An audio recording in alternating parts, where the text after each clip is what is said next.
पिता पुत्र को एक साथ पुलिस में मिली नियुक्ति। हापुड़ जनपद के धौलना तहसील क्षेत्र के गांव उदयरामपुर नंगला निवासी पिता पुत्र का एक साथ उत्तर प्रदेश पुलिस सिपाही भर्ती में नंबर आया है। रविवार को दोनों ने लखनऊ के डिफेंस एक्सपो स्थल पर नियुक्ति पत्र लेने के लिए पहुंचे। नियुक्ति पत्र मिलने के बाद पिता पुत्र ने एक दूसरे को बधाई दी। बता दें कि पिता पहले आर्मी ऑर्डिनेंस कोर में नौकरी करते थे। पिता पुत्र के एक साथ उनके परिजन और ग्रामीण भी काफी खुश हैं। धौलना तहसील क्षेत्र के ग्राम उदयरामपुर नंगला निवासी जयपाल नागर आर्मी ऑर्डिनेंस कोर से वर्ष 2003 में भर्ती हुए थे।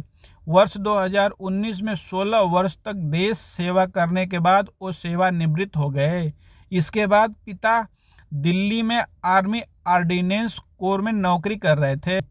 2024 की सिपाही भर्ती में उनके पिता और शेखर ने एक साथ परीक्षा दी थी, जिसके बाद दोनों परीक्षा में पास हो गए।